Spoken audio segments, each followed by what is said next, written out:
আসসালামু আলাইকুম সুপ্রিয় দর্শক, আমন্ত্রণ জানাচ্ছি একাডেমি 21 এর নিয়মিত আয়োজন মনোসংলাপের 57তম পর্বে। আজকে আমাদের আলোচনার বিষয় পারিবারিক পাঠাগার নির্মাণ, জীবন পাল্টানোর ধন্বন্তরী কৌশল। আমাদের সাথে আজকে আলোচনায় থাকছেন জিয়াউল হক, চেয়ারম্যান একাডেমি 21, এবং মার্দিয়া মমতাজ, প্রভাষক, ড্যাফোডিল ইন্টারন্যাশনাল ইউনিভার্সিটি। আমাদের অতিথিরা ইতিমধ্যে আমাদের মধ্যে উপস্থিত হয়েছেন। সবাইকে সালাম জানিয়ে আমাদের আজকের প্রোগ্রাম শুরু করছি। আসসালামু আলাইকুম। ওয়ালাইকুম আসসালাম। ওয়ালাইকুম সালাম। শুরুতেই আমরা অনেকদিন পর জিয়াউল হক স্যারকে আমাদের একাডেমির একটি লাইভে পেয়েছি। স্যারের কাছে চলে যেতে চাই আমাদের আজকের প্রোগ্রামের বিষয় এবং দর্শকদের জন্য কিছু বলার অনুরোধ রাখছি। জি স্যার। আলহামদুলিল্লাহ আলহামদুলিল্লাহ, আমি চমৎকার একটা প্রোগ্রাম আর এই প্রোগ্রাম আয়োজন করার জন্য একাডেমি 21-এর যে ফেলো মেম্বার্স এবং যারা আছেন কলাকুশলী তাদের সকলের প্রতি কৃতজ্ঞতা, ধন্যবাদ এবং কৃতজ্ঞতা জ্ঞাপন করছি, আল্লাহ শুকরিয়া আদায় করছি। আর এই 57তম পর্ব পর্যন্ত টেনে নিয়ে আসার জন্য একাডেমি 21-এর সকলকে অশেষ ধন্যবাদ, কৃতজ্ঞতা। এবং নাসিবা আমিন, তুমি সুদূর টার্কি থেকে যুক্ত হয়েছো, আর আমাদের মার্দিয়া মমতাজ ম্যাম ঢাকা থেকে যুক্ত হয়েছেন। তোমাদের সকলকে অশেষ ধন্যবাদ। এবং শুধু দর্শক শ্রোতা যারা আমাদেরকে বিভিন্ন পর্যায়ে বিভিন্ন সময়ে পৃথিবীর বিভিন্ন প্রান্ত থেকে উপদেশ দেন, উৎসাহ দেন, সমালোচনা করেন এবং দেখেন শোনেন, তাদের সকলকে অভিনন্দন এবং ধন্যবাদ। ধন্যবাদ স্যার। চলে যেতে চাই মার্দিয়া ম্যামের কাছে আমাদের আজকের প্রোগ্রামের বিষয় এবং দর্শকদের জন্য কিছু বলার অনুরোধ রাখছি। জি মা। সালাম আলাইকুম। আমি শুরুতেই বলি, আজকে আমার খুবই ভালো লাগছে যে আমি স্যারের সাথে একটা জায়গায় একটু বসার জায়গা পেয়েছি, আলহামদুলিল্লাহ। তো বিষয়টা আসলে আমারও খুব পছন্দের বিষয়। বই নিয়ে কথা বলতে আমার খুবই ভালো লাগে, চিন্তা করতে, কথা বলতে। এটা ঠিক উপদেশ না, আমরা হয়তো অনেকগুলো গল্প শেয়ার করতে পারবো। আর নাসিবাকেও অনেক ধন্যবাদ কষ্ট করে এই আয়োজনটাকে বাস্তবায়ন করার জন্য। অনেক অনেক ধন্যবাদ ম্যাম। যেহেতু ম্যাম কিছু গল্প শেয়ারের কথা বললেন, প্রথমে একটি গল্প শুনতে চাবো আপনাদের দুইজনের কাছ থেকে। জিয়া স্যারের কাছে শুনতে চাই যে আপনার লাইফের পড়া প্রথম বইটা কি বই ছিল এবং আপনাকে সেই বইটা দিয়েছিলেন কে? আপনি কি নিজে নিয়েছিলেন নাকি কারোর কাছ থেকে পেয়েছিলেন? জি স্যার। প্রথম পড়া স্কুলের বই পড়ার বাইরে আমার প্রথম পড়ার, আমি খুব দুষ্টু ছিলাম, খুবই দুষ্টু ছিলাম। আনফরচুনেটলি আমার আম্মা, এখন আজকেও আমার আম্মার সঙ্গে দেখা করে এসেছি, আমার আম্মা আজকেও আমাকে সে কথা, ছোটকালের কিছু কিছু কথা স্মরণ করা দিয়েছেন। তো আহ, প্রথম পড়তে দিয়েছিলেন আমার আম্মা আমার হাতে বেগম পত্রিকা, আমার যতদূর মনে পড়ে, বই না, বেগম পত্রিকা। বেগম পত্রিকার উনি আমাদের ওনার সাবস্ক্রিপশন ছিল, বাসায় দিয়ে যেত। তো ওই পত্রিকা ওনাকে পড়ে পড়ে শোনাইতে হবে। তো আমি পড়াটা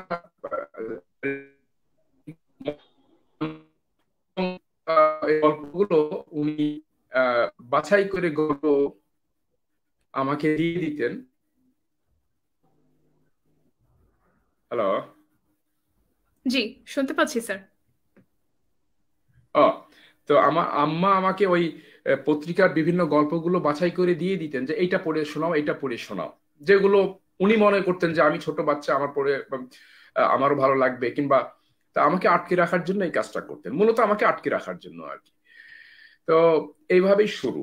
আর তখন তো এইসব বই ছিল না, আমার বই পড়া শুরু হয়েছে ওই রোমেনা আফাজের, তোমাদের বগুড়ার রোমেনা আফাজ নামে এক মহিলা ছিলেন, উনি দস্যু বনহুর লিখতেন। জি। তারপরে কুয়াশা, এই ধরনের সিরিজগুলো, থ্রিল সিরিজগুলো, এগুলো নিয়ে আমার বই পড়া শুরু। এরপরে রবীন্দ্রনাথ, এরপরে ওই যে বিশেষ করে শরৎচন্দ্র, এনাদের বইগুলো আরেকটু বড় হলে পড়েছি। তবে প্রথম পড়া শুরু হয়েছে আমার হচ্ছে বেগম পত্রিকা দিয়ে। ওই নাসিরউদ্দিন সাহেবের একটা সম্পাদনা, একটা বেগম পত্রিকা বেরোতো অনেক আগে, তো ওইটা দিয়ে শুরু হয়েছে। আচ্ছা, ধন্যবাদ স্যার। আমাদের দর্শকদেরকে এর ফাঁকে বলে নিতে চাই, আমাদের আজকের যে বিষয়, আমরা পারিবারিক পাঠাগার তৈরি কেন দরকার, আমাদের কি হেল্পে আসতে পারে, এই বিষয়গুলো নিয়ে কথা বলবো।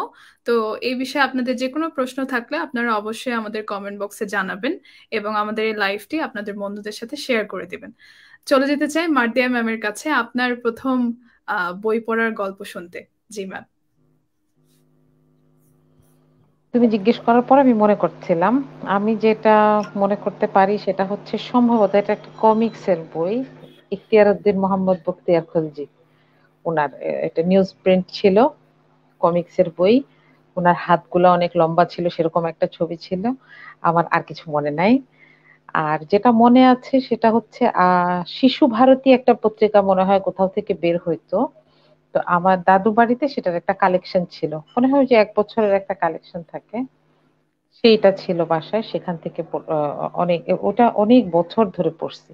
কারণ বাসায় তো এত বই থাকতো না বাচ্চাদের, তো দেখা যায় তো ওইটাই আবার রিভিশন দিচ্ছি, ওইটা আবার রিভিশন দিচ্ছি। আমার একটু জাবর কাটার অভ্যাস আছে, এটা এখনো আছে। আমি একটা পছন্দের বই অনেকবার পড়তে পারি। তো এটা মনে হয় ওখান থেকে তখন বাধ্য হয়ে এই অভ্যাসটা হয়ে গেছিল। তো যেই তো বইটা প্রথম পড়েছিলেন ওই বইটা কি এখনো সংগ্রহে আছে? না, আমি অনেক খুঁজি, এটা পাই না এখন আর। এই কমিক্স গুলো মনে হয় এখন আর ছাপা হয় না। খুব সাধারণ কাগজ, নিউজ প্রিন্টের কাগজে আবার কালার প্রিন্ট হইতো। কালার গুলো অত বুঝা টুঝা যাইতো না, কিন্তু গল্প তো, ইতিহাস বিশেষ করে আমার এখনো জি এরকম আকর্ষণ লাগে। এইটুকু মনে আছে আর কি। জি, তোমার তোমার পড়া ধন্যবাদ। বই না হয় বলো, তোমার পড়া প্রথম বই কি মনে আছে? আমার পড়া প্রথম বই হচ্ছে আল কোরআন একাডেমির সিরিজ বই ছিল। আব্বু সবগুলো সিরিজ ঢাকা থেকে এনে দিয়েছিলেন, মনে আছে, ছোট ছোট বইগুলো। খুব সহজ ভাষায় খুব সুন্দর করে লেখা, ওই বইগুলো পড়েছি প্রথম। তারপরে হচ্ছে সাইমুমের বই আব্বু পড়ে শোনাতেন, এটা আমাদের খুব সুন্দর একটা মেমোরি। আমাকে বলতেন হুম যে হুম। এটা এমন একটা বই, দেখবে যে তুমি ওয়াশরুমেও যে এই বইটা নিয়ে যাবা, তুমি লেপের মধ্যে যে এই বইটা পড়বা, তুমি পরীক্ষার বইয়ের মাঝখানে মাঝখানে বইটা পড়বা। তখন তো সাইমুমের চিকন চিকন ছোট ছোট বইগুলো পাওয়া যেত, ওগুলো মানে পেপার এরকম ব্যাগ। লুকায় টুকায় পড়া খুব সহজ ছিল আর কি। তো ওই বই সাইমন পড়েছিলাম অনেকগুলো সিরিজ, যদিও ছোট ছিলাম অনেক, তারপরে খুব মজা লাগতো, থ্রিল লাগতো যে ইস, ওনার মতো একটা মানুষ যদি সত্যি সত্যি থাকতো দুনিয়াতে খুব ভালো হতো, এরকম মনে হতো আর কি। তো হ্যাঁ, প্রথম বই হচ্ছে আল কোরআন একাডেমির ওই সিরিজ বইগুলো, ওই বইগুলো এখনো আছে। আব্বু আমার ছোট ভাইয়ের জন্য ওগুলোকে আবার সংগ্রহ করে রেখেছেন। আর সাইমুমের বড় কপিগুলো তো এখন পাওয়া গেছে, 12 খণ্ডের যেটা, সেটাও আমাদের সংগ্রহে রাখা আছে। স্যার সম্ভবত ইন্টারনেটের কোনো প্রবলেমের কারণে কিছুক্ষণ ডিসকানেক্টেড হয়ে গেছেন। ম্যামের কাছে একটু জিজ্ঞেস করতে চাই যে আমরা যে পারিবারিক পাঠাগারের কথা বলছি, এই পাঠাগার বলতে আমরা আসলে কি বোঝাতে চাচ্ছি বা এর ধরন কিরকম হতে পারে? জি আচ্ছা, collection of books are library দুইটা মনে হয় আলাদা কথা, আমার মনে হয়। হ্যাঁ, যেমন ধরো একটা বাসায় অনেক বই থাকতে পারে। যেমন ধরো আমি যখন কোথাও যাই, কোনো বাসায় বোর লাগলাম, একটু বইটি খুঁজি। হ্যাঁ, তখন দেখি হয়তো ধরো ড্রয়িং রুমের সেন্টার টেবিলের নিচে অনেকগুলো পেপার রাখা, তার মাঝখানে হয়তো একটা পেপার ব্যাগ গল্পের বই রাখা। হুম। আবার ধরো হয়তো বেডরুমে খাট মাথার কাছে আম, একটা কোরআন রাখা, দুই একটা কোরআন রাখা, এরকম। হ্যাঁ, তো এটাকে বলা যায় কালেকশন অফ বুকস, যে হ্যাঁ কিছু বই আছে। আবার আমার বাসায় যেটা আবার থাকে, ওভেনের ভিতরে আমি একটা আমার ইলেকট্রিক ওভেনের ভিতরে রান্নার বইটা রাখি, যেটাতে রেসিপি গুলা থাকে। তো সাধারণত বেকিং এর সময় বইটা লাগে, তখন বের করে বানাই, আবার ওভেন ক্লিন করে ওখানে রেখে দিই। হ্যাঁ, তো এটা হচ্ছে জি একটা একটা অভ্যাস। আর লাইব্রেরি যদি আমি বলি, তাহলে মনে হয় এটার সাথে কিছু ইনফ্রাস্ট্রাকচারও জড়িত, তাই না? লাইব্রেরি মনে হলে কি জি, মনে আসে যে বইগুলো একসাথে থাকবে, থাকে আশেপাশে থাকে একটু সাজানো কমফোর্টেবল কিছু থাকবে। বসার জায়গা। হ্যাঁ, আশেপাশে একটু কমফোর্টেবল বসার জায়গা থাকবে, এটাকে মোটামুটি একটা লাইব্রেরি হিসেবে চিন্তা করা যায়। আর একটু অ্যাডভান্স জি হলে তুমি যেটা বললা, যে বইগুলো একটু সাজানো থাকবে, হয়তো পছন্দ অনুযায়ী একটু সাজানো থাকবে। সাধারণত আমরা কি করি, আমাদের শেলফে কোরআন গুলাকে উপরে রাখি। হুম। জি তো এরকমই আমি যখন শেলফ গুছাই তখন চিন্তা করি যে কোরআন একসাথে, সিরাতের বইগুলো আরেক সাথে, হাদিস এবং হাদিস রিলেটেড বইগুলো একসাথে, আর বাচ্চাদের বইগুলো আলাদা। আর এবার একটা কাজ করেছি, ফিকশন নন ফিকশন আলাদা করেছি। হ্যাঁ, যার কারণে হুম হুম একটু একটু একটু একটু একটা বই চাইলে প্রয়োজন যখন হবে তখন খুঁজে পাওয়া যায়। হ্যাঁ, এটা আমার কাছে মনে হয় যে আম, কাচের জিনিসের শোকেস আর ওষুধের দোকানে যেভাবে সাজায় রাখে, দুইটার একটা জি কম্বিনেশন হইতে পারে, যে কিছুটা শো শো পিস হিসেবেও ব্যবহার করা যায় বইকে, আবার কখনো কখনো যে আমার লাগবে একটা জিনিস, আমার প্রয়োজন, আমি যেন পাই তাড়াতাড়ি, একটা একটা ঘটনা জানতে হবে বা একটা কিছু জানতে হবে, এমন ভাবে সাজানো থাকবে যে সেখানে আমার প্রয়োজন অনুযায়ী জিনিসগুলো পাওয়া যাবে। মোটামুটি জি এটাকে আমরা লাইব্রেরি বলতে পারি। জি ধন্যবাদ ম্যাম। স্যার আবার চলে এসেছেন আমাদের মাঝে। আমি আমি ম্যামকে যে সরি, প্রশ্নটা, আমার আমার পাওয়ার ডিসকানেক্ট হয়ে গেছিল। Okay no problem sir. ম্যামকে যে প্রশ্নটা আমরা করেছিলাম যে আমরা যে পারিবারিক পাঠাগার সম্পর্কে একটা আহ, বিষয় নিয়ে বসেছি, আমরা পারিবারিক পাঠাগার বলতে আসলে কি বোঝাচ্ছি বা এর ধরনটা কি হতে পারে, এই বিষয়ে আপনি যদি কিছু বলতেন। জি স্যার। আমি তো ওই কথাই বলবো, ইত্তেদাত বিহাজ আলিমা ম্যাম যেটা বলেছেন ওইটাই পারিবারিক পাঠাগার। বিষয়টা হলো কি যে পরিবারে পাঠাগার বলতে, পারিবারিক পাঠাগার বলতে পরিবারের সদস্য যারা আছেন পারিবারিক পরিমণ্ডলে জ্ঞান চর্চা করার মতো সহায়ক যে কোনো, প্রত্যেকের রুচি এবং প্রত্যেকের প্রয়োজন, বুদ্ধিভিত্তিক প্রয়োজনের উপযোগী বই কিংবা বিভিন্ন ফর্মে বইয়ের সমাহার, কালেকশন, সংরক্ষণ এবং তার নিয়মিত চর্চা, এগুলো, এটা হচ্ছে পারিবারিক পাঠাগার। আমি খুব সহজ সরল ভাষায় নন একাডেমিশিয়ান হিসেবে যেটুকু বলতে বুঝি, এটাই হচ্ছে পারিবারিক পাঠাগার। জি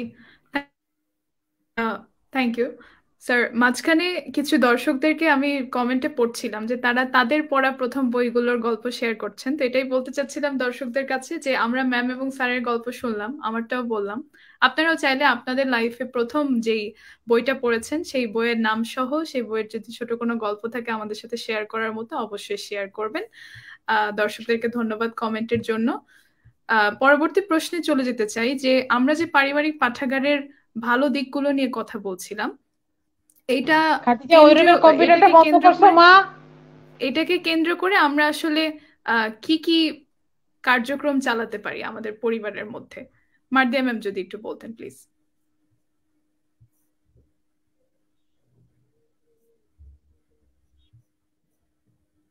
কম্পিউটার বন্ধ করতে হবে। ম্যাম মনে হয় কিছুক্ষণের জন্য ডিসকানেক্টেড হয়ে গেছেন। স্যার যদি বলতেন যে আমরা পাঠাগারকে কেন্দ্র করে আমাদের পরিবারে কি কি কার্যক্রম চলতে পারে।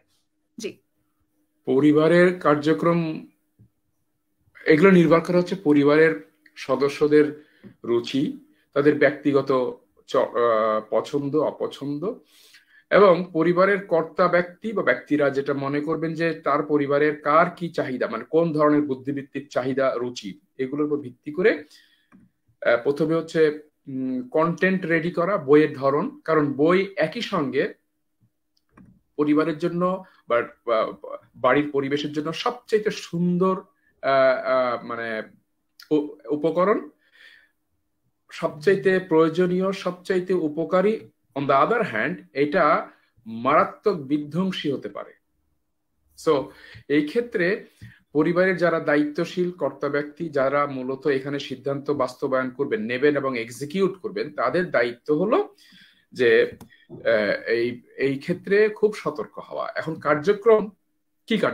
কার্যক্রম আমি বারবার এই কথাটা বলি যে ফ্যামিলি বেসড এডুকেশন, পারিবারিক যে শিক্ষা কার্যক্রম, যেটা ফ্যামিলি এডুকেশন, ফ্যামিলি ওরিয়েন্টেড যে এডুকেশন, এই এডুকেশনটা বিনোদন একই সঙ্গে কিন্তু বিনোদন।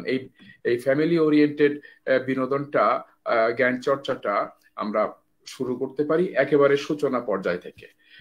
এই ক্ষেত্রে বিভিন্ন কার্যক্রম হতে পারে, সাপ্তাহিক কার্যক্রম হতে পারে, দৈনিক পঠন কার্যক্রম হতে পারে, ইন্ডিভিজুয়াল হতে পারে, কালেকটিভ, যেমন স্টাডি সার্কেল হয়, সবাই বাবা মা ভাই বোন সবাই মিলে এক জায়গায় বসে পড়াশোনা করেন, একজন পড়লেন আরেকজন শুনলেন এবং একই বিষয়ের উপরে, পঠিত বিষয়ের উপরে আলোচনা হলো। কে কতটুকু আগে থেকে জানতো তারা সেটা শেয়ার করলেন, নতুন কি শিখলেন সেগুলোর পক্ষে বিপক্ষে কথাবার্তা হতে পারে। অনেক কিছুই হতে পারে। যার যতটুকু প্রজ্ঞার যে মাত্রা এবং সময় এবং যোগ্যতা, এগুলোর উপরে ভিত্তি করে নানা ধরনের কার্যক্রম, ইতিবাচক কার্যক্রম চালানো যায় এবং তেমনটা হওয়া উচিত। জি জি, স্যারকে অনেক ধন্যবাদ। মার্দিয়া ম্যাম আমাদের মাঝে আবার এসেছেন। স্যারকে যে প্রশ্নটা করেছিলাম সেটাই আপনাকে আবার করতে চাই, যে আমরা যে পারিবারিক পাঠাগারের কথা বলছি, এই পাঠাগারকে কেন্দ্র করে আমরা আসলে পরিবারে কি কি কার্যক্রম তৈরি করতে পারি, বা কি কি কার্যক্রমে অংশগ্রহণ করতে পারি, যদি একটু বলতেন। জি আমি স্যারের সাথে একমত যে এটা কেন্দ্রিক কিছু, এটা স্পন্টেইনাস না, এমনি এমনি হয়ে যাবে না। হ্যাঁ, এটা নিয়ে আরেকটু কথা বলবো যে এটা নিয়ে একটু একটু চর্চা থাকতে হবে। ধরো কোনো একটা ক্লাস থাকলো বা বাচ্চাদেরকে একটা কাজ দেওয়া থাকলো যে তুমি একটা পছন্দের বই পিক করো, এটা নিয়ে তুমি অমুক দিন একটু কথা বলবা আমাদের সাথে, আমাদেরকে একটু ব্রিফ করবা, অথবা এটা নিয়ে একটা ছবি এঁকে দেখাবা, এরকম থাকতে পারে। আর আমার বাচ্চারা হচ্ছে এখন 13 আর 11। আমার একটা অভিজ্ঞতা হচ্ছে যে ওদের কাছে বই একটা সময় ছিল হচ্ছে লাস্ট অপশন, যে খুব বেশি বোর হয়ে, খুব বেশি নিরুপায় না হলে বই হাতে নেবে না। তো এই জন্য মোবাইলকে যখন আমরা মাঝে মধ্যে ইচ্ছা করে চার্জ জিরো করি, তাই না, যে কিছু ইনঅ্যাক্টিভ সেল যেন আস্তে আস্তে চালু হয়, তো এই জন্য ওদেরকে মাঝে মধ্যে বোর হতে দিতে হয়। বলতাম না এখন কম্পিউটার ছাড়া যাবে না, এখন এটা করা যাবে না, আর কিছু করার নাই, তখন ঘুরে ঘুরে কি করবে, একটা বই নিরুপায় হয়ে হাতে নিত। হ্যাঁ, তো আস্তে আস্তে যেটা হলো, ওরা যখন নিজেদের পছন্দের জনরাটা চিনতে পারলো, তারাকে কিন্তু একটু অ্যাভেলেবিলিটি বেশি রাখতে হয়, তাই না, বেশি ধরনের বই রাখতে হয়। ওরা যখন নিজেদের জনরাটা চিনতে পারলো, এখন আবার ওইটাকে একটু দেখি বোর হওয়ার আগেই আবার একটু ধরে। তাও মাঝে মধ্যে এটা করতে হয়, ওই যে কারেন্ট চলে গেলে আমরা যেরকম আর কিছু না পায় একটা বই নেই, এরকম আর কি। হ্যাঁ, কারণ হচ্ছে মানুষ এখন এমনিতে সময়টা অস্থির, আর একটা ব্যাপার হচ্ছে মানুষের মনোযোগ কমে যাচ্ছে, তাই না। রিসেন্ট রিসার্চ হচ্ছে যে দেখো 3 সেকেন্ডের বেশি এক জায়গায় মানুষের মনোযোগ থাকে না, মানুষ স্ক্রল করতে থাকে। হ্যাঁ, তো বাচ্চারাও কিন্তু এটা দিয়ে প্রভাবিত হয় কম বেশি। তারপর কোভিড এর সময়টা গেছে, আমরা বাধ্য হয়ে ওদের হাতে কিছু ডিভাইস দিয়েছি। তো এই অস্থির মনটাকে আরেকটু সেটেল ডাউন করার জন্য যেরকম সময় লাগবে, আবার একটু ওদেরকে বোর হতে দিতে হয়, আর হচ্ছে সামনে একটু বেশি টাইপের বই অ্যাভেলেবল রাখতে হয়, তখন আস্তে আস্তে ওরা হচ্ছে নিজে নিজেই পিক করে। এরপরে স্যার যেটা বললেন, তখন ওদেরকে কিছু কাজ দেয়া যায় এবং এই কাজগুলোকে ধরে রাখা যায়। আর এখানে আমি আরেকটা কথা বলবো, যে বাচ্চারা আসলে শোনে চোখ দিয়ে। আমরা যখন বলি এটা করে না, এটা করে না, এটা করে না, ও কানে কি শুনছে এটা ইম্পর্টেন্ট না, ওরা হচ্ছে আমাদের দিকে তাকায়, দেখে যে আমরা কি করি। হ্যাঁ, তো বলছি কানে কানে যাওয়ার কথা, কিন্তু ও চোখে দিয়ে এভিডেন্স না পেলে ও আসলে বই ধরবে না। হ্যাঁ, তো আমরা একটু অভিনয় করে হলেও ওদের সামনে বইটই নিয়ে একটু নাড়াচাড়া করতে হয় আসলে। হ্যাঁ, যে আমারও তো হয়তো দরকার নাই, কিন্তু আমি একটু পেপার ধরলাম, আমি একটু বই নিয়ে বসলাম, আমি একটু চা নিয়ে ডিভাইস ছাড়া, ডিভাইসটাকে ইচ্ছা করে দূরে রেখে একটু বই নিয়ে বসলাম, তখন এটাতে ওরা আস্তে আস্তে ওদের চোখটা ট্রেন হয় যে ও এটা তাহলে একটা টাইম নিয়ে এটা করার একটা কাজ, এটাতে মনে হয় নিশ্চয়ই মজা আছে, না হলে এটা পরে কেউ কাঁদে কেউ হাসে, এই জিনিসটা হচ্ছে কেন। হ্যাঁ, যেমন ধরো মোবাইলে এটা হয়, তাই না, আমি একটা ভিডিও দেখছিলাম সেদিন, যে একটা স্টেশনে একটা ট্রেনে একটা লোক নিজের ফোনের দিকে তাকায় খুব হাসতেছে, তো বাকিরাও হাসা শুরু করলো। হুম, তো এখন এই জিনিসটা যখন আমরা বই নিয়ে করতে দেখবো, তখন বাচ্চারা চিন্তা করবে আরে এটার মধ্যে তো না হয় অনেক মজার কিছু আছে, তাহলে একটু আমিও জি, একটু হাতে নিই। হ্যাঁ, এই এই একটা একটা বিষয় একটু প্রশ্ন ছিল আমার, যে অনেকেই বলেন, এখন আমরা বিভিন্ন জায়গায় এই মতামতটা শুনি, যে বাচ্চাদেরকে বইয়ের প্রতি একটা ভালোবাসা তৈরি করার জন্য বা তাদেরকে একটু আগ্রহী করার জন্য ওই যে হাইপোথেটিক্যাল কিছু থ্রিলিং বইগুলো দিয়ে তাদেরকে পড়ানো শুরু করা, এই জিনিসটা কি আসলে ইফেক্টিভ কিনা, বা পরবর্তীতে তাদের যে পড়ার অভ্যাসটা তৈরি হয় সেটা কি আসলে স্বাস্থ্যকর একটা পড়ার অভ্যাস তৈরি হয় কিনা, ইফেক্টিভ হয় কিনা, এই বিষয়টাতে আপনি কি মনে করেন ম্যাম? আমি হ্যাঁ। আচ্ছা, এটা কিন্তু আসলে একটা ব্যাপার, যেমন আমি খুব ফিকশন পছন্দ করি। হ্যাঁ, আচ্ছা। আমি যখন এটা বুঝলাম, আমি আমাকে শেখানোর জন্য, আমার ইতিহাস ভালো লাগে, আমি আমাকে শেখানোর জন্য ইতিহাসের ওই ফিকশনের বইগুলো খুঁজে খুঁজে বের করছি। হ্যাঁ, নসিব জি হিজাজি বের করছি। আবার যখন উপমহাদেশের ইতিহাস জানতে হবে, তখন সমরেশ, তারপর সুনীল গঙ্গোপাধ্যায়ের বই আছে। হ্যাঁ, তো দেখছি যে এগুলাতে ভালো লাগে। এখন আহ, এটা ঠিক যে আমি আবার ওই আশঙ্কাটা পছন্দ করি না। আমার মনে হয় না ওটা পুরোপুরি সত্যি যে হাবিজাবি দিয়ে পড়তে শুরু করলে ওগুলাই পড়বে, আর বড় বই পড়বে না। হ্যাঁ, এটা আসলে আমার কাছে মনে হয় না। আমার কাছে এখানে রবীন্দ্রনাথের একটা কথা খুব মনে হয়, সেটা হচ্ছে উনি বলেছিলেন যে শিক্ষা গ্রহণের ব্যাপারটা যথাসম্ভব খাদ্য গ্রহণের মতন হওয়া উচিত। হ্যাঁ, খাবার মুখে দেওয়া মাত্রই মুখে তাহার স্বাদ আরম্ভ হয়, পেট ভরিবার পূর্ব হইতেই পেটটি খুশি হইয়া জাগিয়া ওঠে। কথাটা আমার এত পছন্দ। হুম, যে আমরা যখন খাবার খাই, তখন কিন্তু ঘ্রাণ যখন নেই, তখন থেকে আমাদের মুখে প্রিপারেশন তৈরি হয় যে খাবারটাকে সে প্রসেস করবে। হ্যাঁ, তার মানে একটা বই দেখে যদি আমি এই অ্যাটাচমেন্টটা ফিল না করি, তাহলে তো আমার ডাইজেস্ট হবে না, হজম হবে না। জি হুম, যেমন আমাদের দেশে আমি দেখছি যে আমাদের জেনারেশনের বেশিরভাগ ছেলে মেয়ে বই পড়া শুরু করেছে হুমায়ুন আহমেদের বই দিয়ে, যেখানে জি উনি নিজেই ঘোষণা দিয়েছিলেন ওনার বইয়ে শিক্ষণীয় কিছু নাই। জি হ্যাঁ, কিন্তু তার মানে কি, তারা কি হুমায়ুন আহমেদ ছাড়া আর কোনো বই হাতে নেয় নাই কখনো? তা তো না।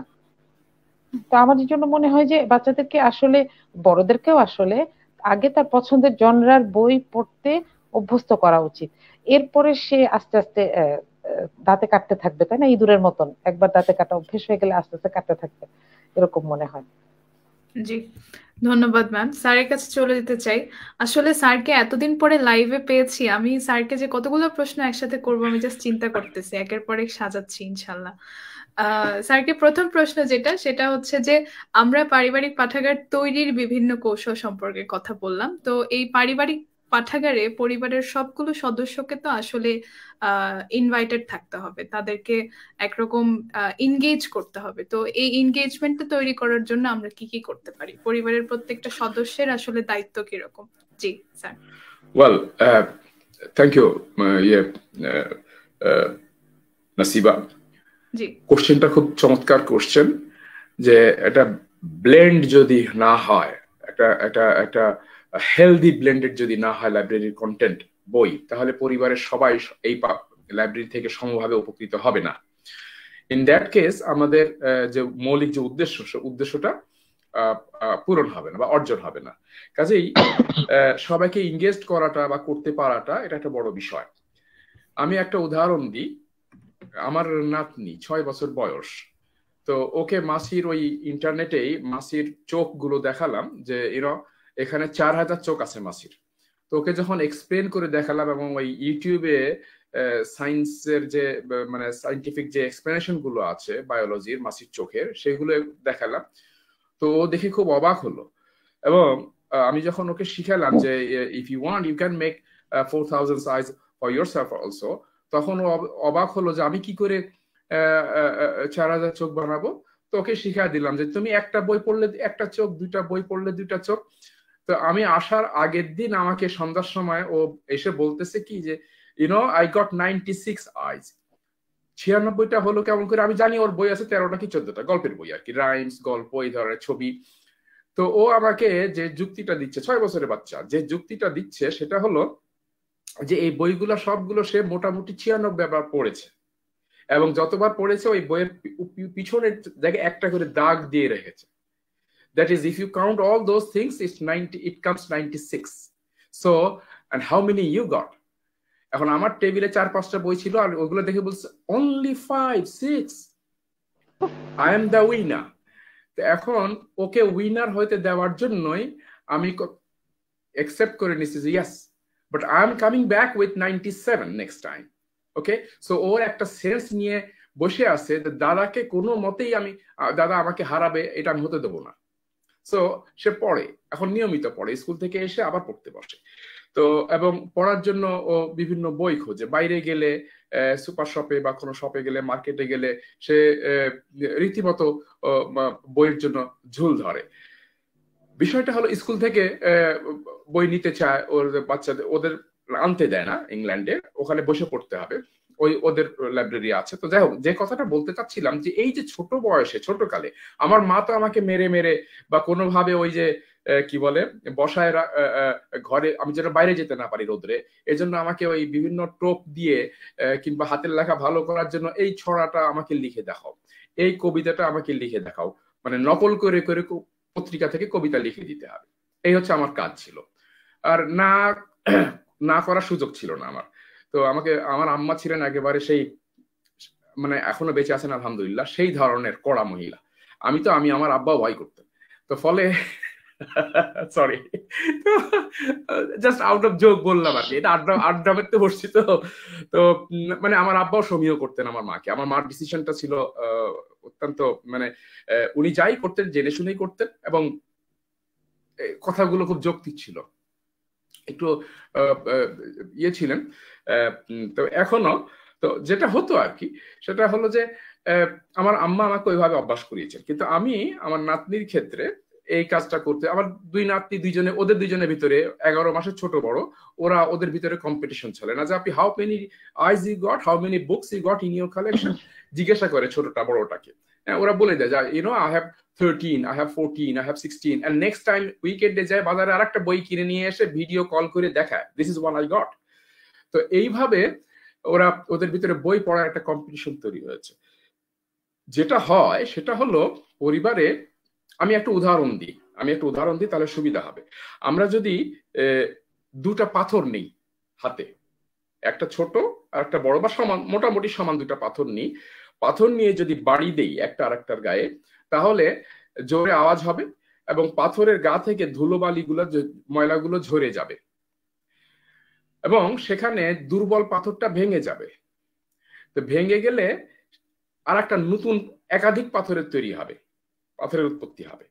তো এই উদাহরণটাকে সম্মুখে রেখে যদি আমরা বিচার করে দেখি যে আমাদের পরিবারে, ওই যে মার্দিয়া ম্যাম যেটা বললেন ওনার আলোচনা এক পর্যায়ে, যে বাচ্চাদের ভিতরে আমরা বই পিক করতে বলতে পারি যে তুমি তোমার পছন্দের মতো বই পিক করো, তুমি তোমার পছন্দের মতো বই পিক করো, এবং একটা সুবিধাজনক সময় বা দিনে তুমি কি পড়েছো সেটা আমাদেরকে শোনাও, তুমি কি পড়েছো সেটা আমাদেরকে শোনাও।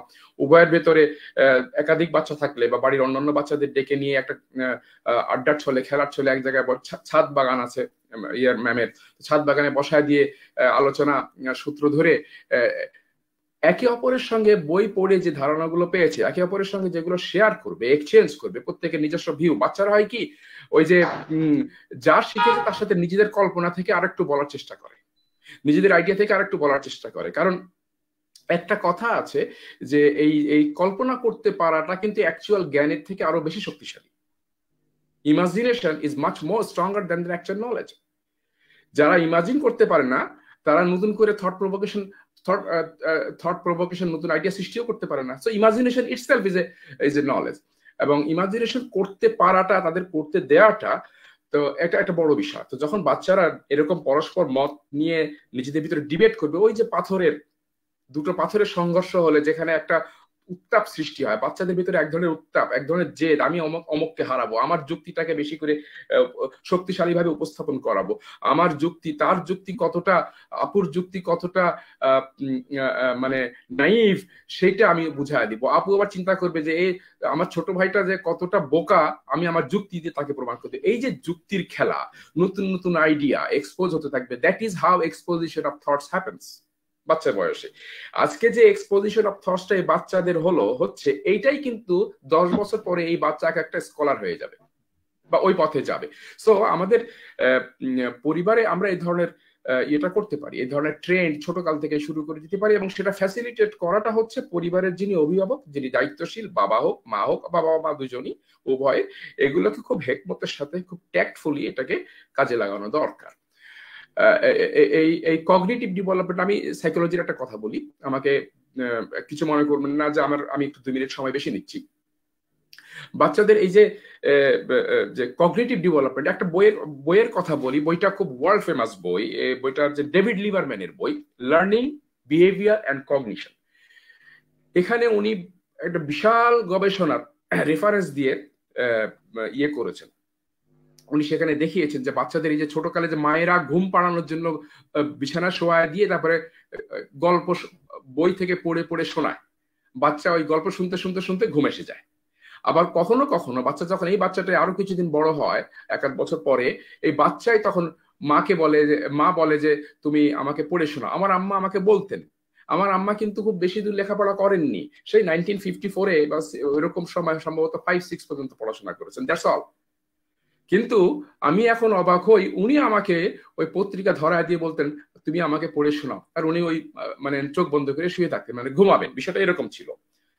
এতে হয় কি, বাচ্চাদের ওই পড়ার আগ্রহটা বাড়ে, আবার ভাষার প্রতি দক্ষতা বাড়ে, এবং এই ট্যাকটাইল স্টিমুলেশন বলে একটা কথা আছে, যে বইটা হাতে ধরলাম, তার একটা ঘ্রাণ আছে, তার একটা স্পর্শ আছে, স্পর্শ কাতরতাও তৈরি হয় বই ধরার। কালকে আমার নতুন একটা বই এসেছে ঘটনা প্রসঙ্গে পরশুদিন, তো আমি দেখলাম গার্ডিয়ানের প্রকাশক ওই এমডি বইটা নিয়ে ঘ্রাণ নিচ্ছিলেন। নতুন বইয়ের ঘ্রাণ শুকতে খুব মজা লাগে, আমিও করি, আমার মনে হয় অনেকেই করে। তো এই যে ট্যাকটাইল স্টিমুলেশন, এই স্টিমুলেশনটা কিন্তু আমাদেরকে খুব উদ্দীপ্ত করে, নতুন বই হাতে পেতেও ভালো লাগে। বাচ্চারা স্কুলে যেদিন প্রথম বই দেয়, এই বাচ্চা পড়াশোনায় কতটা ভালো না খারাপ সে প্রসঙ্গ পরে, প্রথম বেশি বইটা পেয়ে কি হাসতে হাসতে আনন্দে বাড়ি ফেরে, নতুন বই পেয়েছে, এসে তাড়াহুড়ো করে বইটা খুলতে বসে। এই যে একটা stimulation, intellectual stimulation, tactile stimulation, এই স্টিমুলেশনটা যদি সার্বক্ষণিকভাবে বাড়িতে একটা লাইব্রেরি থাকে, হেলদি লাইব্রেরি, তাহলে এই বাচ্চার কগনিশন ডেভেলপমেন্টটা এত স্মুথ হয় যে 5টা টিউটার রেখেও এত আউটকামটা পাওয়া যায় না, এত সুন্দর আউটকামটা পাওয়া যায় না। আমি ওই হয় কি, আমার প্রশ্ন শোনার পরে কথা বলতে গেলে প্রশ্নটা ভুলে যাই কোন প্রশ্ন করেছেন, তো ফলে আমার কথা খেয়ে থাকে না। সরি, আমি খুব ভালো আলোচক নই, আমি আগেই মাপ চেয়ে নিচ্ছি। তো এনিওয়ে, আবার ফার্দার কোনো প্রশ্ন থাকলে আমি জবাব দেবো ইনশাআল্লাহ। আমরা আজকে একাডেমি লাইভে অনেকদিন পরে আপনাকে পেয়েছি, এটা আমাদের দাবি ছিল, আমাদের অধিকার ছিল, সেটা এতদিন পরে এসে পূরণ হয়েছে। তো আপনি যত কথাই বলবেন আমরা মন ভরে শুনবো। এখন যে প্রশ্নটা ছিল যে পরিবারের মানুষজনকে আমরা কিভাবে এনগেজ করব, এই বিষয়টাতে মার্দিয়া ম্যাম কি কিছু অ্যাড করবেন কিনা প্লিজ? আমি স্যারের কথাগুলো শুনছিলাম, আর স্যারের প্রত্যেকটা কথা শুনলে আমার মনে হয় হ্যাঁ হ্যাঁ এটাই, কিন্তু কিভাবে জেনে গেল এরকম মনে হয়। হ্যাঁ যে এই যে বইয়ের ঘ্রাণ, তারপরে বই ধরা। আমার আপু হচ্ছে বাইতুল মোকাররমের সামনে থেকে পুরোনো বই কিনে আনতেন, তারপরে হচ্ছে আমাদেরকে নিয়ে ওটা মলাট করতেন। আমার এখন মনে হচ্ছে যে আব্বু মনে হয় বিষয়টা জানতেন। হ্যাঁ, আব্বু বলতেন এদিক দিয়ে ধরো, চাপ দিয়ে ধরো, আমি ভাঁজ করি। তারপর কি হইতো, ওগুলো তো পুরোনো বই থাকতো, তো মলাট করে তারপর তোশকের তলায় রাখা হইতো। তো ওইটা রেডি হওয়ার আগে পড়তে দেওয়া হবে না, নইলে পেজ গুলো আলাদা হয়ে যাবে। আর আমার মনে হতো যে এটা মনে হয় একটা ওভেন, এখানে খাবার রান্না হচ্ছে, আমি চারদিক দিয়ে ঘুরতাম যে কখন একটু খাটের তলা থেকে তোশকের তলা থেকে বের করা যাবে। হ্যাঁ, এই যে টাচ, ঘ্রাণ, এই জিনিসগুলো মনে হয় আমরা এখন মেলাচ্ছি আর কি। আমার খুব ভালো লাগছে শুনতে। তো আমি আরেকটা কাজ করি, ওদেরকে নিয়ে যখন বই কিনতে চাই ওদেরকে একটু ঘাটতে দেই। হ্যাঁ, এটা আজকাল অনেক সুন্দর সুন্দর দোকান হয়েছে, আমি বলবো ঢাকায় বেশ একটা চেইন শপ হয়েছে যেখানে বই হাতে নিয়ে তারপর ওখানে একটু বসে পড়াও যায়, এরকম কিনতে পারা যায়। আবার আরেকটা বড় জায়গা হচ্ছে নীলক্ষেতে, যেখানে সেকেন্ড হ্যান্ড বই পাওয়া যায়, ওখানেও একদম দোকানের ভেতরে বসে খুবই অপরিষ্কার যদিও, কিন্তু ওগুলো কিছু মনে থাকে না, ওরা নিজেদের জন্য বইগুলো বাছাই করতে পারে। হ্যাঁ, এবং বাসায় এসে অনেক সময় দেখা যায় যে এই সিরিজের এত এত নাম্বার নাই, লিখে দেয় অথবা লিখে রাখে, পরের বার গেলে যেন আনতে পারে। তো এই যে সবগুলা ইন্দ্রিয় দিয়ে এই একটা জিনিসকে, এই একটা সিস্টেমকে ইনস্টল করে দেওয়া, এইটা মনে হয় একটু দীর্ঘস্থায়ী হবে, এরকম একটা সিস্টেম করা যায়। আর আসলে প্রত্যেকটা পরিবার এবং প্রত্যেকটা বাচ্চা এক এক রকম, তাই না? তো পরিবারকে নিয়ে যারা চিন্তা করেন, যার যার নিজ পরিবারে, তারা হয়তো বারবার ট্রায়াল এন্ড এরর করতে পারেন, যে একভাবে চিন্তা করলাম হইলো না, হতাশ না হয়ে আরেকভাবে একটু চেষ্টা করলাম। হয়তো কাউকে দিয়ে তাকে একটা বই গিফট করাইলাম, হয়তো তাকে আরেকটা জায়গায় গিয়ে বললাম যে এটার মধ্যে একটা জিনিস আছে। হ্যাঁ, তো এটার মধ্যে একটা গল্প আমার ভালো লেগেছে, তুমি একটু এটা পড়ে দেখো তো, হয়তো পড়তে গেলে সে আগের আর পরেরটাও পড়বে। এরকম করে বিভিন্ন রকম করা যায়, কিন্তু মূল কথা হচ্ছে যদি টার্গেটটা সেটা থাকে যে আমি আমার পরিবারে একটা এরকম একটা সুস্থ সংস্কৃতি তৈরি করব যেখানে সবাই বই পড়বে। হ্যাঁ, বই কিনে কেউ দেউলিয়া হয় না, এটার সাথে আমি একদমই একমত না। কারণ দেউলিয়া হয় আমি নিজে দেউলিয়া হয়ে গেছি অনেকবার, কিন্তু বই পড়ে কেউ কখনো খারাপ হয় না, এটার সাথে আমি একমত। হ্যাঁ, কারণ মানুষ যখন পড়তে শিখে তখন সে অনেক কিছু জানে, শুধু একটা জিনিস জানে না, এবং এই অভ্যাসটা তাকে সাহায্য করে। যে কোনো সময় গিয়ে একটা কোনো ঝামেলা হলে সে বইয়ের কাছে যায়, এই অভ্যাসটা থাকে। তো আমার মনে হয় এই ধরনের কিছু ট্যাকটিক্স আমরা যার যার পরিবারে খুঁজে বের করতে পারি যে আমার পরিবারের জন্য কোনটা কাজে লাগবে। জি, ধন্যবাদ ম্যাম। ম্যামের কথার মাঝে ছোট্ট একটা বিষয় নোট করেছি যে আমরা বাংলাদেশের লাইব্রেরি কালচার সম্পর্কে কিছু ধারণা পেলাম। তো স্যারের কাছে যে বিষয়টা আমি একটু জিজ্ঞেস করবো যে স্যার, লম্বা সময় ধরে আপনি ইংল্যান্ডে আছেন, তো ইংল্যান্ডের লাইব্রেরি কালচারটা কিরকম? আমি গত 1-1.5 বছরে টার্কির লাইব্রেরি কালচারের মধ্যে বাংলাদেশের তুলনায় কিছু ডিফারেন্স দেখেছি, সেটাও হয়তো একটা পার্ট একটু বলবো। স্যারের কাছে ইংল্যান্ডের লাইব্রেরি কালচারটা শুনতে চাই। জি। পুরো ইংল্যান্ডের কথা তো বলতে পারবো না, তবে গত 22-23 বছর ইংল্যান্ডের বিভিন্ন শহরে গিয়েছি। ইংল্যান্ড, স্কটল্যান্ড, আয়ারল্যান্ড, ইউরোপের অন্যান্য দেশে, যেসব দেশে গিয়েছি, আমি ইংল্যান্ডের কথাই বলি। ইংল্যান্ডে এমন কোনো ইংলিশ ফ্যামিলির বাড়ি নেই যে বাড়িতে লাইব্রেরি নেই। এটুকু মোটামুটি আমি নিশ্চয়তার সাথে বলতে পারি। যত গরিব হোক না কেন, আপাত দৃষ্টিতে গরিব হোক না কেন, মানে ধনী গরিব সেখানেও আছে, সব দেশেই থাকে। তো সেই দেশের স্ট্যান্ডার্ড তুলনায় সেখানে কিন্তু এমন কোনো বাড়ি নেই, এমন কোনো ইংলিশ ফ্যামিলি নেই যে ফ্যামিলিতে পারিবারিক বা ফ্যামিলি লাইব্রেরি নাই। এ হচ্ছে এক কথা। দ্বিতীয় কথা হচ্ছে যে একজন ইংলিশ কখনোই পার্কেও যদি ওনারা বসেন রোদের সময়, সামার টাইমে, তো সেখানে তার হাতে বই থাকবেই থাকবে। ইয়াং জেনারেশন, ইদানিং কালের ইয়াং জেনারেশন যারা, তাদের ভিতরে এই প্রবণতা একটু কম, কিন্তু তারাও যখন স্কুলে বা কলেজে বা ভার্সিটিতে যান, ইভেন ওই যে পাব, যেটা পানশালাতে উইকেন্ডে বিকালে, তখন তারা সেখানেও কিন্তু বই রাখা আছে পড়ার জন্য। এখন বোতলের পর বোতল খেয়ে তাদের জ্ঞান কতটুকু থাকে, মানে সেন্স কতটুকু থাকে পড়ার মতো, এটা আমার ধারণা নাই, তবে আছে। হসপিটালের কেবিনে কেবিনে বই দেয়া আছে, হ্যাঁ, ভিজিটার্সদের জায়গায় সেখানে বই দেয়া আছে। প্রেয়ার রুম, মসজিদে একটা জায়গায় কর্নার করা থাকে যেখানে নামাজের জন্য, অর্থাৎ ওই মেডিটেশনের জন্য, তারা মেডিটেশন বলে, ওখানে নামাজ পড়া যায়, প্রার্থনা করা যায়, প্রেয়ার রুম বলে, সেখানে বই রাখা আছে। ওরা হচ্ছে বই পড়ুয়া জাতি। একটা মজার বিষয় হলো যে ইংল্যান্ডে কিছু চ্যারিটি শপস আছে। চ্যারিটি শপস গুলো কেমন, যে একটা বাড়িতে একজন লোকের বই পড়া হয়ে গেছে, বইটা উনি কিনেছিলেন, উনি পড়েছেন, এখন বইটা ওনারা প্রয়োজনে অথবা একাধিক কপি ওনার কাছে আছে, উনি এই বইটা হার্ট ফাউন্ডেশনের চ্যারিটি শপে দিয়ে দেবেন বিনা পয়সায়। হার্ট ফাউন্ডেশন চ্যারিটি শপ এই বইটাকে আবার এই অল্প দামে সেল করে দেবে। যখন সেল করে দেবে, এই পয়সাটা যেটা অর্জন হলো, এটা করে হার্ট ফাউন্ডেশন রিসার্চের জন্য কিংবা আর্থ্রাইটিস রিসার্চের জন্য ওই বিভিন্ন চ্যারিটি থেকে এই টাকাটা ওদের কাছে চলে যায়। ওখানে যারা সেলসম্যান হিসেবে চাকরি করেন, তারাও কিন্তু সপ্তাহে 20 ঘন্টা 25 ঘন্টা 10 ঘন্টা করে একজন সেলসম্যান হিসেবে সময় দেন বিনা বেতনে। আর যারা বই দেন তারা বিনা পয়সায় বইটা দিয়ে আসেন। যারা কেনেন তারা, আমি 30 পাউন্ডের বই, পুরনো বই 5 পাউন্ড 6 পাউন্ডে কিনেছি, সেখান থেকে প্রায় কিনি। এবারও কিছু বই কিনেছি সেখানে 3 পাউন্ডে 5 পাউন্ডে, মানে বইয়ের অবস্থা এবং বইয়ের পৃষ্ঠা, বইয়ের অ্যাভেলেবিলিটি, বইটা কত পুরনো বা কতটা নতুন, তার উপরে নির্ভর করে দাম ভ্যারি করে। ফোলিও সোসাইটির একটা বই, ফোলিও সোসাইটি খুব নামকরা এবং খুব দামি দামি বই ছাপে। 149 পাউন্ডের একটা বই আছে, কিনরসের লেখা, অটোম্যান্স হিস্ট্রি আর কি। তো অটোম্যান্স হিস্ট্রির বই 149 পাউন্ডে, অথচ এই বইটাই অ্যামনেস্টি ইন্টারন্যাশনালের চ্যারিটি শপ থেকে, ওখানে স্যালভেশন আর্মিতে চ্যারিটি শপ থেকে আমি কিনেছিলাম 37 পাউন্ডে সম্ভবত, বা 38 পাউন্ডে, অনেক আগে। কিন্তু এইভাবে ওরা হচ্ছে বই পড়ুয়া জাতি। ওরা বই পড়ুয়া জাতি, বইয়ের পাগল ওরা।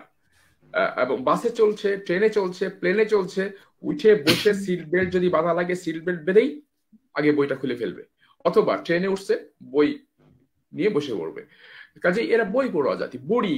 বুড়াদের জন্য, বুড়া বুড়িদের জন্য, চোখে যাদের দৃষ্টিশক্তি কমে গেছে, তাদের জন্য বড় প্রিন্টের, লার্জ প্রিন্টের বই ওখানে হয়, ছাপে, এবং তো এগুলো ভর্তুকি দিয়ে বিক্রি করে। বিভিন্ন চ্যারিটি সংস্থা তাদের জন্য, আর যারা চোখে একেবারেই দেখতে পারে না বা পড়তে পারে না, অনেকে ওই আর্থ্রাইটিসের কারণে বেশিক্ষণ ঘাড় নোয়ায় রাখতে পারেন না, ব্যথা, তো তাদের জন্য অডিও বুকস আছে। এই বইগুলোয় অডিও ভার্সন তারা শোনেন, এতটাই নেশা। কাজেই মানে আমি ব্যক্তিগতভাবে আমার একটু পড়ার নেশা আছে, তো ফলে আমি ব্যক্তিগতভাবে খুব প্রিভিলেজড মনে করি নিজেকে, আলহামদুলিল্লাহ, আল্লাহর অশেষ মেহেরবানি যে আমাকে অন্য দেশে না গিয়ে নিয়ে আল্লাহ আমাকে ইংল্যান্ডে নিয়ে গেছেন, এবং ইংল্যান্ডে যাওয়াটা আমার জন্য অনেক কল্যাণকর হয়েছে, আলহামদুলিল্লাহ। জি, স্যারকে অনেক ধন্যবাদ। আমাদের দর্শকরা বারবার বলছিলেন যে আজকের আলোচনাটা খুব সুন্দর হয়েছে। দিস মিনস যে আমাদের আজকে আলোচক যারা আছেন এবং তার সাথে মাসিনা ম্যামকেও কয়েকজন মেনশন করেছেন, আলোচকদের কাছ থেকে আমরা আরো বেশি বেশি প্রোগ্রাম চাই, এটা হচ্ছে দাবি। এখন যেটা বলতে চাচ্ছিলাম যে তুরস্কের লাইব্রেরি কালচারটা কিছুটা ইংল্যান্ডের সাথে মেলে। এখানে যে জিনিসটা দেখেছি যে প্রত্যেকটা মসজিদের সাথে একটা করে লাইব্রেরি থাকে। মানে মসজিদগুলোকে, তুরস্কে একটা কথা আছে যে আমাদের মসজিদগুলো শুধু মসজিদ নয়, এগুলো একটা করে কালচারাল সেন্টার। তো প্রত্যেকটা মসজিদের সাথে দেখা যায় যে মসজিদ যদি 3-4 তলা হয় তাহলে হয়তো 1-2 তলা নামাজের জন্য, 1-2 তলা লাইব্রেরির জন্য রাখা হয়। বা আশেপাশে হচ্ছে মসজিদের আশেপাশে সব কিতাব ক্যাফে বলে এগুলোকে, যে বুক অ্যান্ড ক্যাফে, মানে ওই ক্যাফেগুলোতে গেলে আশেপাশে সব বই, ওইটা একটা লাইব্রেরি, কিন্তু ওইখান থেকে আপনি কফি নিতে পারবেন, চা নিতে পারবেন, কয়েক ধরনের কফির অপশন আছে ওখানে, শুধু কফি আর চা পাওয়া যায়, ছোটখাটো মিষ্টি টাইপের জিনিসপত্র পাওয়া যায়, যে পরের ফাঁকে ফাঁকে মানুষ যে খাওয়া দাওয়ার বিষয়টা থাকে এটা যেন করতে পারে। তো এই জিনিসটা আমার কাছে খুব ভালো লাগে। এখানকার স্টুডেন্টরা দেখা যায় যে নর্মাল ক্যাফের চেয়ে ওইসব লাইব্রেরি ক্যাফেগুলোতে স্টুডেন্টদের ভিড় বেশি হয়। তার মানে হচ্ছে যে যদি আমাদের কাছে রিসোর্স থাকে, যদি সেই রিসোর্সের একটা সুন্দর ইনগেজিং একটা প্রেজেন্টেশন থাকে, তাহলে কিন্তু মানুষ আসলে সব ধরনের বিষয়েই আমার মনে হয় আকৃষ্ট হয়। তো আমরা আমাদের প্রোগ্রামের কিছুটা শেষ পর্যায়ের দিকে চলে এসেছি। মার্ডিয়া ম্যামের কাছে একটা শেষ প্রশ্ন করতে চাই যে আমরা যে বই পড়ার বিভিন্ন ভালো দিক নিয়ে কথা বললাম, আকর্ষণের বিভিন্ন কৌশল নিয়ে কথা বললাম, জ্ঞান অর্জনের ক্ষেত্রে বই পড়াটাই কি আসলে সব কিনা, নাকি আরো কিছু ওয়ে আছে? যদি এই বিষয়টা একটু বলতেন। জি, কঠিন প্রশ্ন। আসলে আমার এখন একটু একটা সময় শুধু মনে হইতো যে বই ছাড়া মনে হয় আর কোথাও থেকে জানার কিছু নাই। এখন আবার সময়টা একটু বদলে গেছে, তাই না? এখন অনেক ধরনের ভিজুয়াল কন্টেন্ট, স্যার বললেন অডিও বুকের কথা, অডিও কন্টেন্ট তৈরি হচ্ছে। হ্যাঁ, তো এখন এইখানে আসলে আমরা একটা সময় যেই সময়টায় পার করে আসছি, সেই সময়টাকেই শুধু ধরে রাখলে হবে না, আমার মনে হয়। হ্যাঁ, আমি অনেক সময় দেখেছি যে একটা মানুষ অনেক জানেন কিন্তু উনি বই পড়েন না, কারণ উনি ভিডিও কন্টেন্ট দেখেন। হ্যাঁ, এখন এবং মজার ব্যাপার হচ্ছে এখন এগুলো অ্যাভেলেবল, অনেক কিছু পাওয়া যায়। আমি আমার অনেক স্টুডেন্টকেও দেখি যে একটা ডিজাইন আমি হয়তো পরের দিন করাবো, ও আগে থেকে কিছু প্রিপেয়ার কোত্থেকে জানলা, ইউটিউব থেকে জেনে আসছি। হ্যাঁ, তো আমার মনে হয় আমাদের এগুলোকে এমব্রেস করা উচিত, হ্যাঁ, এগুলোকে এনকারেজ করা উচিত। হ্যাঁ, কারণ হচ্ছে যে যেমন আমি দেখছি আমাকে কেউ যদি একটা চমৎকার একটা ভিডিও দেয় আর আরেক জায়গায় সেই ভিডিওটার উপর একটা লেখা থাকে, আমি লেখাটা পছন্দ করি। হ্যাঁ, আমি ওই ধরনের মানুষ। আবার আমি এটা দেখলাম অনেকে লেখার চাইতে বলে যে ভিডিও দেন, সে হয়তো আধা ঘন্টার ভিডিও দেখতে পারবে কিন্তু সে 100-150 ওয়ার্ড পড়তে চাচ্ছে। তাহলে এখন এই ধরনের মানুষ যেহেতু তৈরি হচ্ছে, কন্টেন্টও আছে, আমরা মনে হয় একটা জায়গায় এটাকে কনফাইন না করে ফেলাটাই ভালো, এবং এই অপশন গুলাকে এক্সপ্লোরও করা উচিত, এবং আমাদেরও কিছু কিছু এই ধরনের কন্টেন্ট তৈরি করা উচিত। যারা করছে, যাদের সেই ক্যাপাসিটি আছে, তাদেরকে আমাদের একটু সাহস দেওয়া উচিত। কারণ একটা সময় হয়তো সত্যি সত্যি আসবে যে হার্ড কপি বই শুধু রেফারেন্সিং এর কাজে ব্যবহার হবে। আমি জানি না, আসলে আমি খুব চাচ্ছি বিষয়টা সেটা না, কিন্তু সময় তো বদলাচ্ছে, তাই না? আমরা যদি পরিবর্তনগুলোকে অ্যাডপ্ট করতে না পারি, আমরা হয়তো একটু পিছিয়ে যাব, আমরা হয়তো কিছু জিনিস মিস করে ফেলবো। এই জন্য আমি একটাই বই পড়াই একমাত্র উপায়, এটা আমি কখনোই বলবো না। অনেক ধরনের ব্যাপার আছে, আবার যেরকম বইয়ের মধ্যেও খারাপ ভালো আছে, সেরকম ভিডিওর মধ্যেও অনেক খারাপ ভালো আছে, অনেক ধরনের রিস্ক ফ্যাক্টর আছে। হ্যাঁ, তো এটা আসলে পারিবারিক ঐতিহ্যের উপর নির্ভর করে মানুষ আসলে কোন রাস্তায় যাবে, তার রুচি পছন্দ, সে আল্লাহকে কতখানি নিজের ভেতর ধারণ করছে। হ্যাঁ নৈতিকতাকে কতখানি বুঝলো সেগুলোর উপর ডিপেন্ড করে। তো আমার মনে হয় যে যেহেতু মার্কেটটা বড় হচ্ছে, যেহেতু স্পেসটা বড় হচ্ছে, আমরা পুরোটাকেই অ্যাকনলেজ করা উচিত এবং এক্সপ্লোর করা উচিত, খুঁজে বের করা উচিত যে কোনটা আমার ভালো লাগে, আমার বাচ্চার কোনটা ভালো লাগে। হয়তো আমার মতন হার্ড বই ভালো লাগছে না, হয়তো আমার মতন পেপার ব্যাগ ভালো লাগছে না, ওর হয়তো বড় ছবিওয়ালা বই ভালো লাগছে। অনেক অপশন এখন আছে আলহামদুলিল্লাহ। তো সেগুলোকে আমাদের খুঁজতে তো দোষ নেই আমার মনে হয় আর কি। ম্যামকে অনেক ধন্যবাদ। এই বিষয়টা আসলে বাইরেও দেখা যায় যে বাংলাদেশে যদিও লাইব্রেরি বলতে হচ্ছে যে একটা জায়গায় যাবেন, সেখানে থাকে থাকে বই সাজানো থাকবে, কিছু বসার জায়গা থাকবে, লাইব্রেরি এইটুকু। কিন্তু বাইরে আমরা একটা বিষয় দেখি যে একটা লাইব্রেরির মধ্যেই অডিও বুকের আলাদা সেকশন থাকে, যারা হচ্ছে দেখতে পান না তাদের জন্য সুটেবল ওয়েতে বই প্রেজেন্ট করা থাকে। লাইব্রেরির মধ্যে ক্যাফের একটা সেকশন থাকে, নামাজের সেকশন থাকে। তবে হ্যাঁ, 80% জায়গা জুড়ে বইগুলো সাজানো থাকে, কিন্তু আরো যে জ্ঞান অর্জনের বিভিন্ন ওয়ে আছে সেগুলো মেভজুদ আর কি, সেগুলো সেখানে উপস্থিত।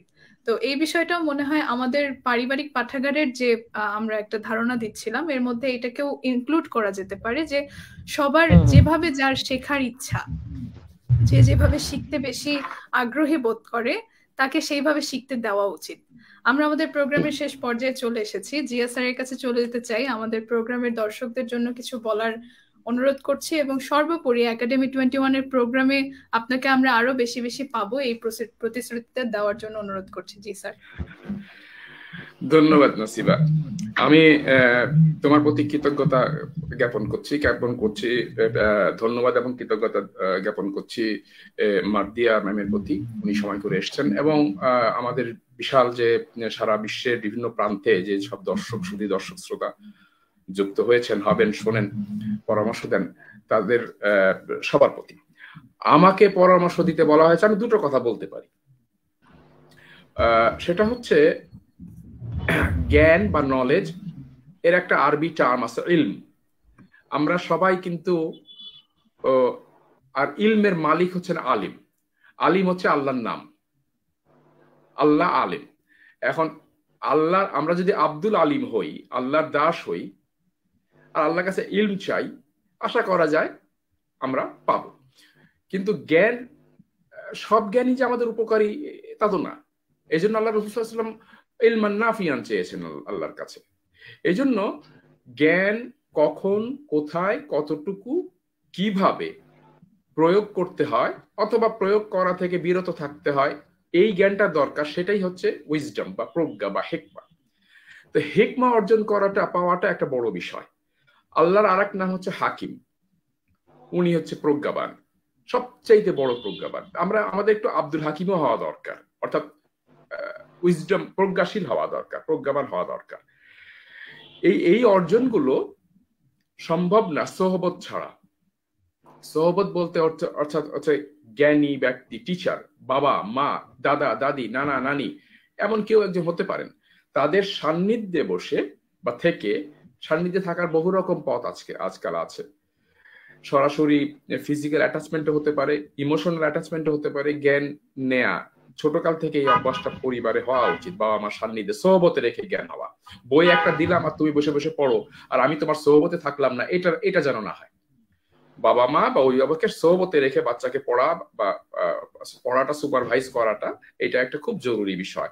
তাহলে পড়ার স্টিমুলেশনটা এবং পড়ার গতিটা এটা থাকবে। দ্বিতীয়ত হচ্ছে সোহবতে জ্ঞান ম্যাচিওর হয়, এ হচ্ছে সোহবতের সবচেয়ে বড় উপায়। আর একটা হচ্ছে পাঠক বাড়ছে, কিন্তু আমার একটা অনুরোধ আছে, যেহেতু সুযোগ বারবার আসে না। আমি এখানে হয়তো 1-to-1 দেখা করে বলতে গেলে আমাকে হয়তো 10 জনকে বলতে পারবো, কিন্তু এখানে যারা শুনছেন, রেকর্ড হচ্ছে, অনলাইনে যাবে এবং ভবিষ্যতে শুনবেন, তাদের এই জন্য আমি এখানে বলতে বাধ্য হচ্ছি বা বলার সুযোগটা নিতে চাচ্ছি। সেটা হচ্ছে ক্রিটিক্যাল স্টাডি একটা বড় জিনিস। জ্ঞানের জগৎটাকে পলিউট করা হয়েছে গত প্রায় 300-400 বছর ধরে। ইতিহাসের নামে মিথ্যা ছড়ানো হয়েছে, তথ্য বিকৃতি করা হয়েছে। সে বিকৃত তথ্য, মিথ্যা নিয়ে কি আমি যদি মনে করি যে এটা জ্ঞান, তাহলে ভুল হবে। আমি যেটা করি, আমি একটা ইতিহাসের কোনো বিষয় যদি কোনো পার্টিকুলার চ্যাপ্টার যদি ইতিহাসে আমি পড়তে যাই, তাহলে আমি যেটা করি সেটা হচ্ছে, আমি আমার ব্যক্তিগত কথা বলছি, যে আমি এডওয়ার্ড গিবনের বই পড়লে আমি পাশাপাশি ফিশারের এইচ আর ফিশারের বইটা পড়িনি, কারণ আমি জানি দুইজনের ভিতরে রাইভালরি আছে, দুইজনের প্রখ্যাত ঐতিহাসিক, একজন আরেকজনকে কোথাও কোথাও তুলনা করেছেন, কিন্তু লাভ হচ্ছে আমার, আমি দুইজনের মত পাচ্ছি। আর্নল্ড টয়েনবির বই পড়ি, উনিও কোথাও কোথাও সমালোচনা করেছেন। আমি ওনারা সবাই কিন্তু ওয়ার্ল্ড ফেমাস জ্ঞানী ব্যক্তি, ঐতিহাসিক, কিনরস ঐতিহাসিক ব্যক্তি। তো লিভারম্যান ভালো, পিটারসন আজকাল তো ওয়ার্ল্ড ফেমাস সাইকোলজিস্ট। তো ওনাদের বইগুলো পড়ি, যার সাথে যার রাইভালরি আছে তাদের বইগুলো পড়লে হয় কি, কে কার সমালোচনা করেছেন এবং কোন জায়গায় দ্বিমত করেছেন, এই দ্বিমত এগুলো point of conflict and contradiction এগুলো পাওয়া যায়। ফলে ক্রিটিক্যাল স্টাডিটা আরেকটা বিষয় আমি এখানে বলতে চাই, বাবা মা সহ আমাদের নিজেদের প্র্যাকটিসের ক্ষেত্রেও আল্লাহ পাক কোরআনে কারিমে আমাদেরকে সূত্র দিয়েছেন কিভাবে মানুষের কগনিটিভ ডেভেলপমেন্টটা আসে। আমরা এটা বুঝতে পারিনি, আমরা আয়াতগুলো পড়ি যে রমজান আসছে, রমজানে আমরা পড়বো কোরআন খতম, যেহেতু সবাই করি, সকালে আমরা কোরআন পড়ি, কাজে আমরা এটা পড়ি। আমি বিনয়ের সঙ্গে অনুরোধ করি, এইটা কগনিটিভ সায়েন্স ডেভেলপমেন্ট বা বিহেভিয়ার সাইকোলজি বা লার্নিং সাইকোলজি নামে আজকাল ইয়েতে এসছে। আমি একটা বইয়ের কথা বলি, পার্সোনালিটি ডিটারমিনেন্টস ডাইনামিক্স অ্যান্ড পোটেনশিয়ালস। এটা হচ্ছে জিয়ান ব্যাটিরো, ইটালিয়ান আমেরিকান সাইকোলজিস্ট, খুব world famous professor of psychology. তো ওনার লেখা, এটা যৌথভাবে ওনার সাথে আরেকজন ছিল, আমার এই মুহূর্তে নাম মনে নাই, বইটা বোধহয় আমার এখানে আছে। তো ওই ওনারা যেটা করেছেন, দেখিয়েছেন মানুষের ছোট কাল থেকে, বাচ্চা বয়স থেকে আমাদের যে আমরা আস্তে আস্তে ধীরে ধীরে বড় হয়ে বার্ধক্যে পৌঁছাই, সে পর্যন্ত যাওয়া পর্যন্ত আমাদের জ্ঞানের পরিধি কিভাবে ধীরে ধীরে ধীরে ধীরে একটা পরিণত পর্যায়ে যায়।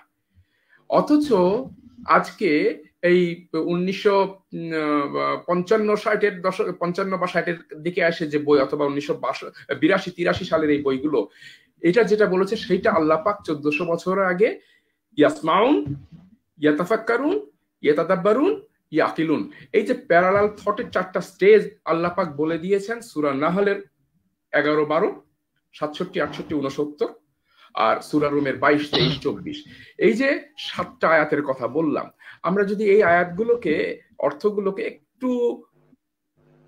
একটু সময় নিয়ে যদি বারবার পড়ি আর বিবেচনা করে দেখি ঘটনাটা কি, কিভাবে আসলে ইয়াসমাউন, তারপরে ইয়াতাফাক্কারুন, ইয়াতাদাব্বারুন, ইয়াকিলুন, আকেল সবার শেষে হয়, তো আক্কেল হওয়ার আগের যে 3টা স্টেজ, এগুলো কিভাবে আমাদের ভিতরে আসে, তাহলে জ্ঞান অর্জন, জ্ঞান খুঁজে বেড়ানো এবং জ্ঞান ধারণ করার জন্য আমাদের সম্মুখে একটা নতুন দিগন্ত খুলে যায়। তা আমি আজকে আর কথা না বলি, কারণ আমার এখন আরেকটা প্রোগ্রাম আছে, তো আমাকে প্রোগ্রামে বসতে হবে, অনুমতি চাচ্ছি। জি, স্যারকে অনেক অনেক ধন্যবাদ। আমরা ইনশাআল্লাহ, যদিও স্যারের কাছে আমি প্রতিশ্রুতি চাইলাম, স্যার সেটা দিলেন না, কিন্তু আমরা একাডেমিক ইনশাআল্লাহ আমি তুমি জানো আমি ব্যস্ততার ভিতরে সময় কাটাচ্ছি, তবে আমি প্রোগ্রামে এই যে আসলাম, আমি আবার আসবো ইনশাআল্লাহ চেষ্টা করব। জি ইনশাআল্লাহ। যাক, আলহামদুলিল্লাহ। আমাদের দর্শকরা এটা কয়েকবার করে বলছিলেন। শুধু দর্শক শ্রোতা, আপনাদেরকে ধন্যবাদ। আমাকে একটু অনুমতি দিতে হবে, আমি বের হয়ে যাচ্ছি। জি, স্যারকে অনেক ধন্যবাদ আজকের প্রোগ্রামে অংশগ্রহণ করার জন্য। আসসালামু আলাইকুম স্যার। ওয়ালাইকুম আসসালাম। আলহামদুলিল্লাহ, ম্যামের কাছে চলে যাব আমাদের আজকের প্রোগ্রামের দর্শকদের জন্য এবং বিষয় সম্পর্কে শেষ কথা বলার জন্য অনুরোধ রাখবো। এর মাঝে ছোট্ট একটা প্রশ্নের উত্তর দিতে চাই। আমাদের একজন দর্শক প্রশ্ন করেছেন যে আমরা এই লাইভ প্রোগ্রামের লিঙ্কটা কিভাবে পাবো। আমাদের এই লাইভ প্রোগ্রামটা রেকর্ডেড অবস্থায় আমাদের পেজে পোস্টেড থাকে, তো পরবর্তীতে আপনি যদি লাইভের আগের অংশগুলো দেখতে চান তাহলে আমাদের পেজে একবার ভিজিট করলেই হবে।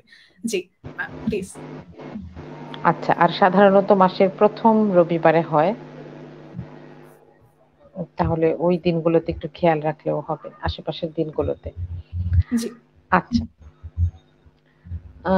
আসলে স্যারের কথাগুলোর পরে আর কোনো কথা বাকি থাকে না। আমি খুব সব ভুলে গিয়ে শুনছিলাম, খুব ভালো লাগছিল।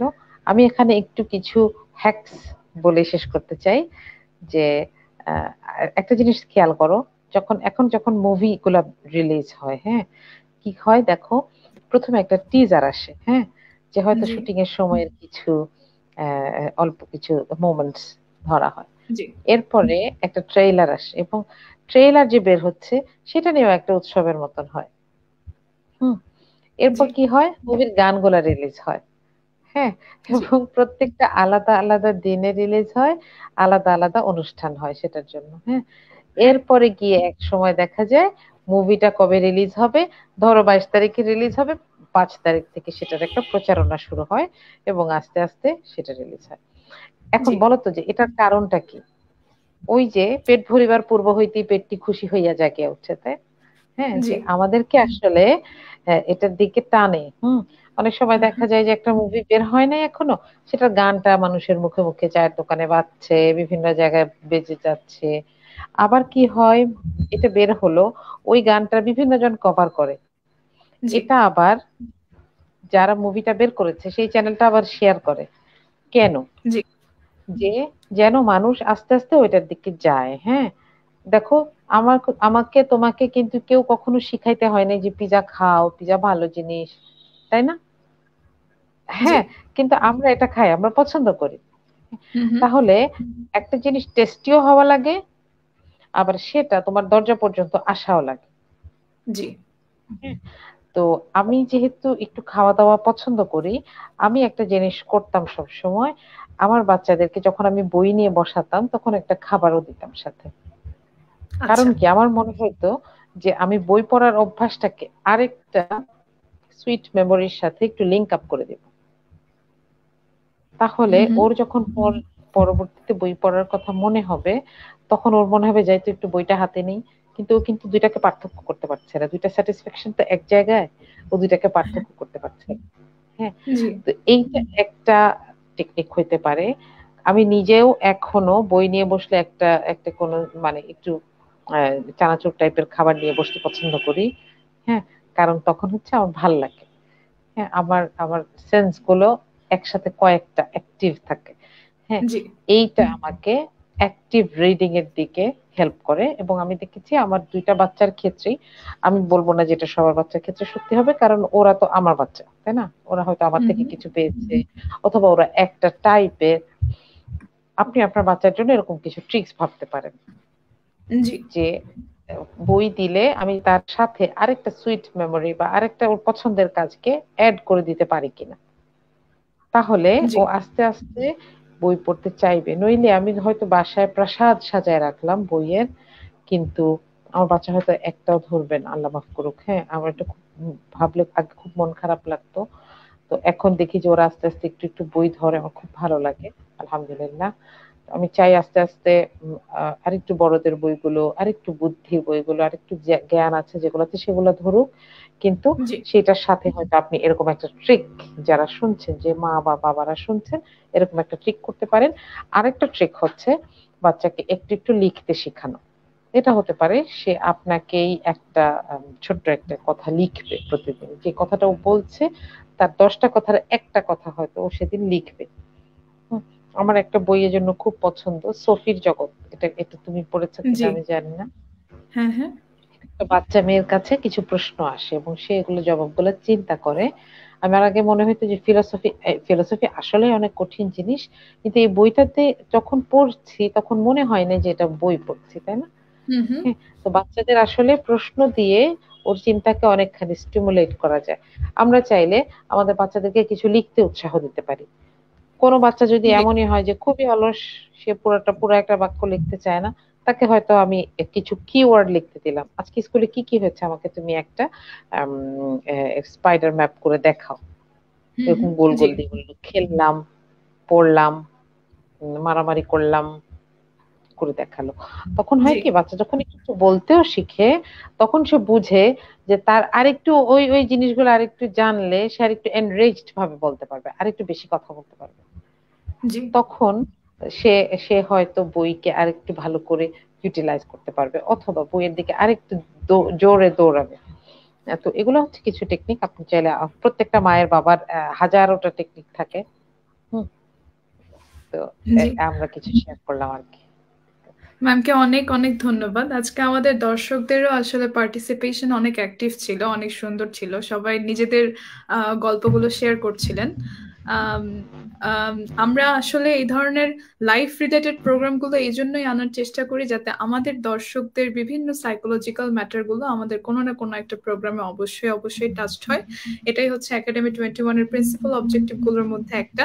তো আমরা এবার ইনশাল্লাহ এরকম আরো অনেক প্রোগ্রাম নিয়ে ভবিষ্যতে আসছি, আপনারা আমাদের সাথেই থাকবেন। আজকের প্রোগ্রামের সাথে থাকার জন্য অনেক ধন্যবাদ জানিয়ে সবাইকে সালাম জানাচ্ছি। আসসালামু আলাইকুম।